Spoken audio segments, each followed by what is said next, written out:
For 3 seasons now, the Orcs had camped at the edge of Aldrich Thorne's farmland, 200 of them, maybe more.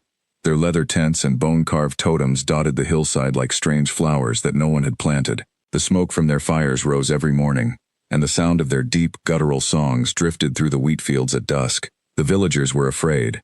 Millhaven's mayor, a round-faced man named Pemberton, had called 3 town meetings about the matter. Each time, the conclusion was the same. Someone needed to talk to them. And each time, every eye in the room eventually turned toward Aldrich. It was his land, after all. Or rather, it was the edge of his land, the rocky, unused hill pasture where he kept no crops and grazed no animals. Still, it was his. Aldrich Thorne was not a remarkable man by most measures. He was 53 years old, broad-shouldered but slow-moving now, with a gray-streaked beard and hands so calloused they looked carved from wood. He had inherited the farm from his father, who inherited it from his father before that. He had never been to war. He had never held political office. He had, in fact, rarely left Millhaven at all.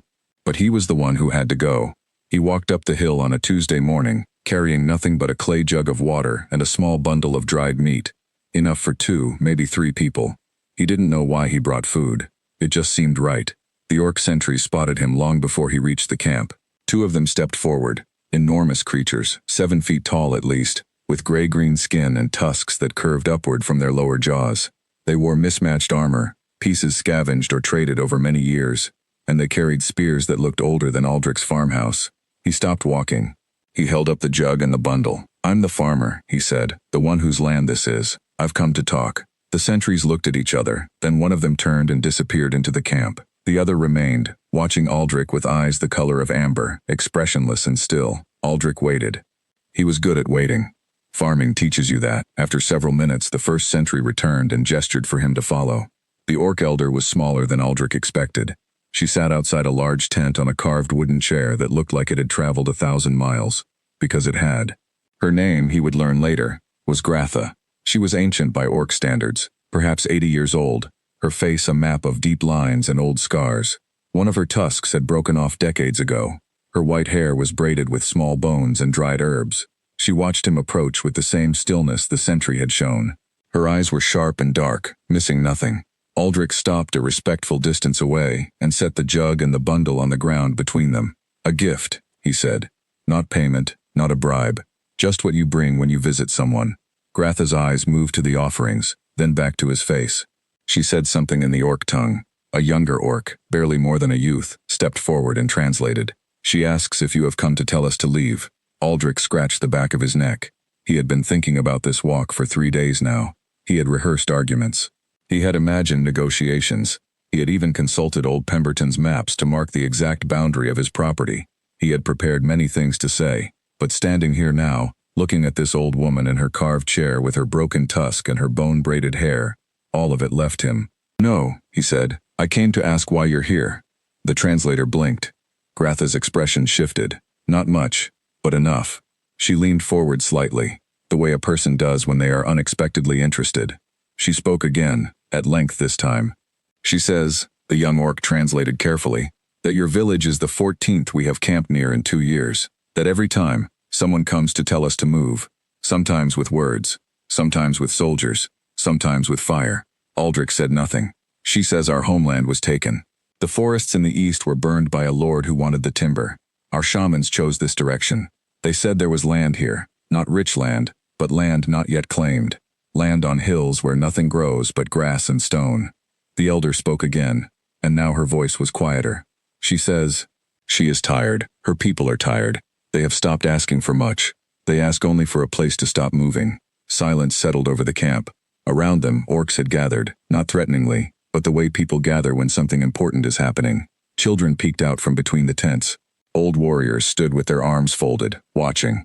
Aldrich looked at the hill, his hill, the rocky, useless, north-facing slope where nothing grew right and the soil was too thin for plowing.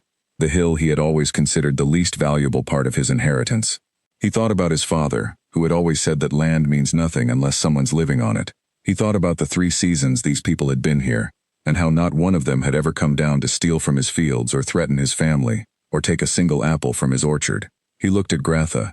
"I have a question," he said, "and I want an honest answer." The elder nodded. "Once.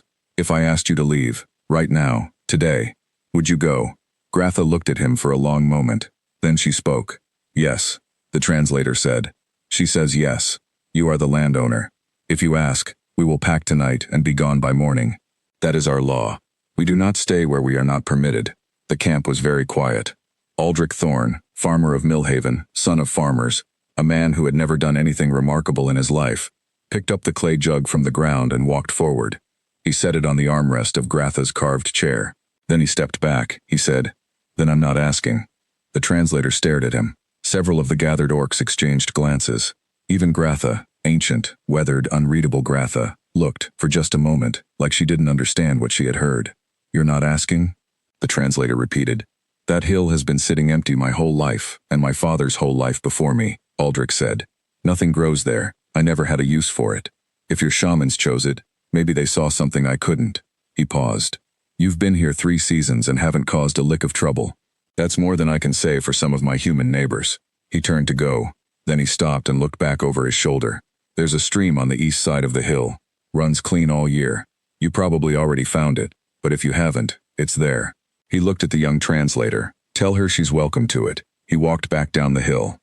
By the time he reached Millhaven, word had somehow already begun to spread, the way word always spreads in small villages, through some invisible current that no one can explain. Mayor Pemberton was waiting at the edge of the road, red-faced and anxious. "Well?" he demanded. "What happened? Did you tell them to go? Are they leaving?" Aldrich walked past him toward his farmhouse. "No," he said simply. "No, they're not leaving. Or no, you didn't tell them." "Both," Pemberton sputtered. "Aldrich, the village council will. The people are frightened. You can't just—" Aldrich Thorne stopped. He turned around and looked at the mayor with the same steady patience he used when waiting for rain. "Pemberton," he said, "those people have been thrown out of 14 places in 2 years. They haven't stolen from us. They haven't hurt anyone. They camp on a rock hill I never used once in my life." He set his jaw. "Let them stay." He went inside. That autumn, 3 orc families helped bring in his harvest when a sudden illness took down half his farmhands. They worked without being asked and refused payment, though they accepted food. And Aldrich's wife taught one of the orc women how to make spiced flatbread, and she taught his wife a remedy for winter coughs, made from roots that grew only on stony hillsides. By the following spring, Millhaven had stopped being afraid. It took longer for Millhaven to become proud of being the village that had done the thing no other village had done. But that came too, in time. It usually does, when someone is brave enough to ask why before they ask why not. The end.